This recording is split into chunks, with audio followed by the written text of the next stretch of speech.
Byzantine, fault tolerance. There is today a cryptographic alternative to Byzantine fault tolerance. That cryptographic alternative goes under the name of honey badger fault tolerance. So there is an alternative to this. But what we're going to talk about is Byzantine fault tolerance. This is in all of our cryptocurrencies. I wouldn't say all. There is a group called Definity out at Berkeley working on this one. But most of the cryptocurrencies that you hear about, like Bitcoin, this is what they have underneath the cover to determine the state of consensus. Now, unlike the original work that Lamport did, this is actually based on Practical Byzantine Fault Tolerance, which is this Castro paper from 1990. It's checked in with the notes. The link is also in the references if you want to go find it. And basically, we're going to talk about the fact that if we have, a king here sending a message to his generals, that we have two different possible states for the king to be in. He can be sending his message out to his generals, and let's do the state where both of his generals that he is sending it to are loyal. As in, if he sends a message, they will actually act upon that message and agree. Now remember, we've got our little building down here that we're going to attack. Okay, poor people inside. Okay? So the question is, what happens if he sends a message to each one of these? Now, these guys can't communicate immediately to each other, but they can send messages to each other. So he can send a message to him, and he can send a message to him. Now, the general has the ability to sign the message. Okay, by signing it, he can say, this message really came from me. So if the message is altered in the middle, these guys will know, and they will be able to say, well, this wasn't the original message, it doesn't have the right signature, the message doesn't match with the signature, one of these things. Now, each of these guys can in turn receive a message, and they could send a message to the other side. They can say, I will sign my message going that way, and if you get this message and you haven't gotten enough messages, you can send me a message back going the other way with your signature. Now, when I get messages, I immediately say, have I gotten enough messages? So each time one of these guys gets a message, he says, I'm going to save this message, there's my 0 message, there's my V sub 1 message, and when I have sufficient messages and they are signed and they agree, I will say, okay, we know that at least half of these plus 1 is in an agreement statement. So the minimum number here is 3. So we're looking for n over 2 plus 1. So this is my minimum number. Now, the number out here in Bitcoin is something like 12,000 nodes. Ethereum, last I looked, was running right around 11,000 nodes. So this n divided by 2 plus 1 number is roughly half of that, about 5,000 to 6,000 nodes. So these guys are counting a lot of nodes to make certain that this actually works. Now, each time they get a message and it's signed, they put it into their list of signed messages that they check real quick to see, does this look like a valid message? Does it have the correct checksum? Does it have the correct hash? Each one of them is checking. And each time they get a valid message, they're saving up in a list. When this length of this list of valid messages gets to be bigger than over here, they say, okay, it's a valid message, we're going to act on it. And the same thing is happening over here to this guy. And when they get a message and they see it, they also do something else. They send these messages back here. With their signature.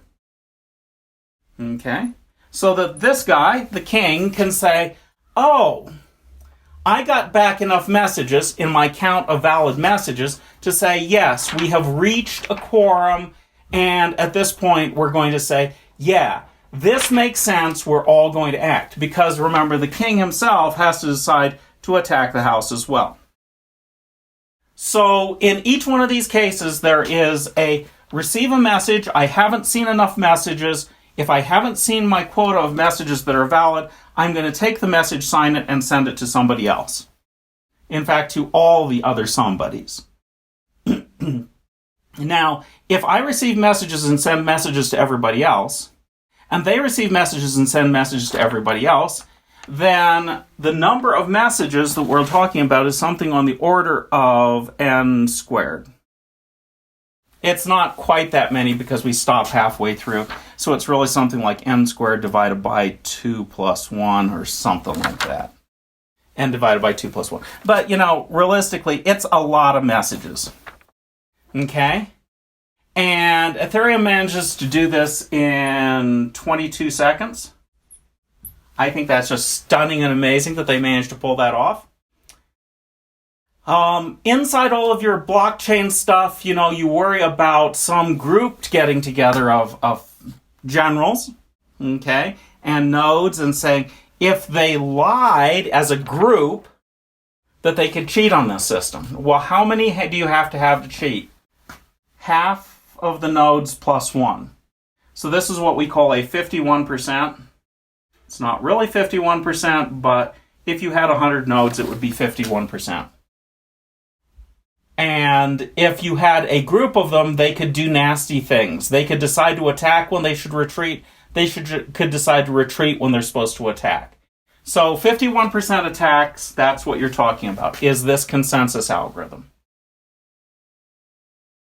Now, the actual steps in the algorithm is the general, the king, sends out a message to every lieutenant. These are the lieutenants. If it receives a new value, as in this message has never been seen before, it's going to increment a counter for this message. Basically, it wants to count the number of different messages.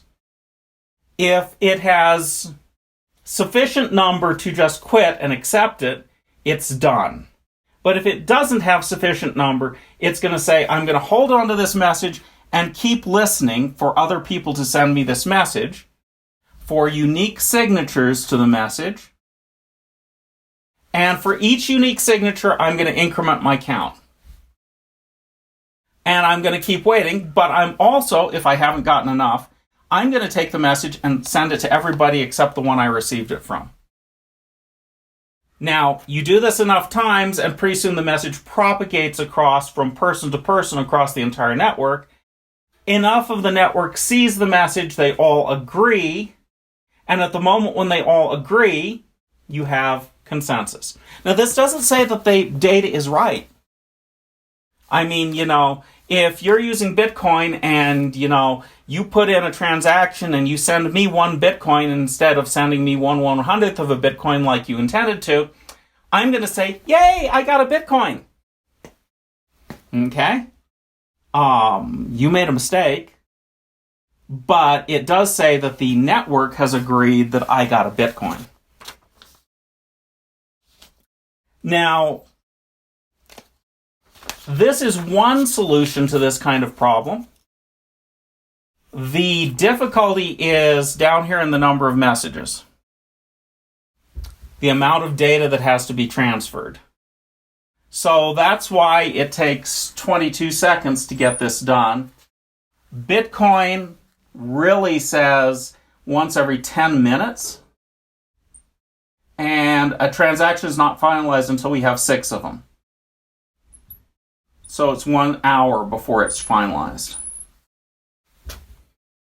Ethereum is every 22 seconds. Again, we don't assume that a transaction is really finalized until we have 5 transactions following it, which is 2 minutes.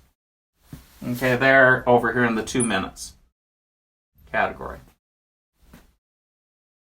Now, that is with no person assuming that anybody else is honest, that the network will simply correct for dishonest players. It will not allow them to exist in the system. We haven't really created anybody that is a central authority. This person out here that is that I have marked as the king here.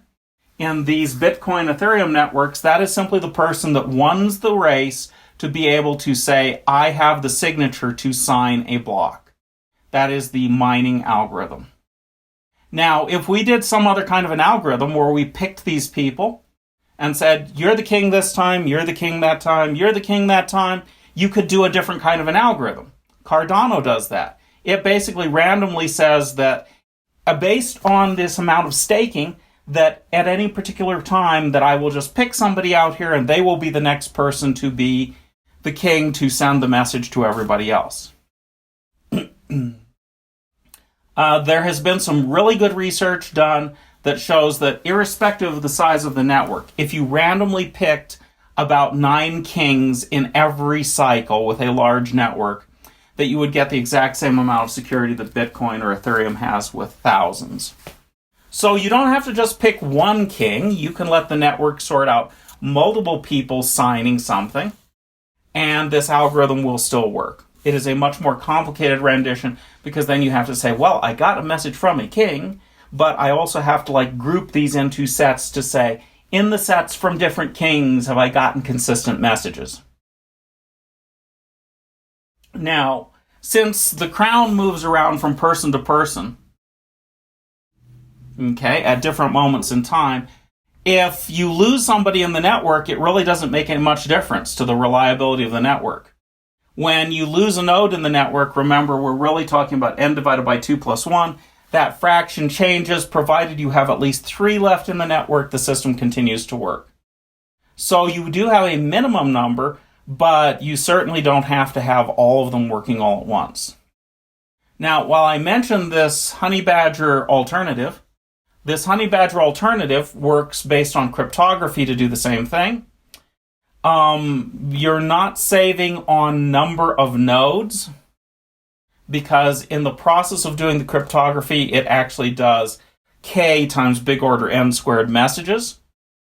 But at the same time, it's very, very difficult to cheat in this Honey Badger system, and it's basically been mathematically proven.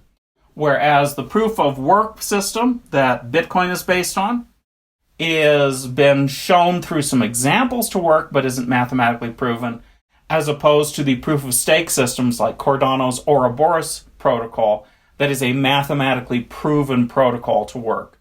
So Bitcoin is somewhat on some shaky ground there, whereas we do have some of these third generation folks, Honey Badger out there, that are in the mathematically proved.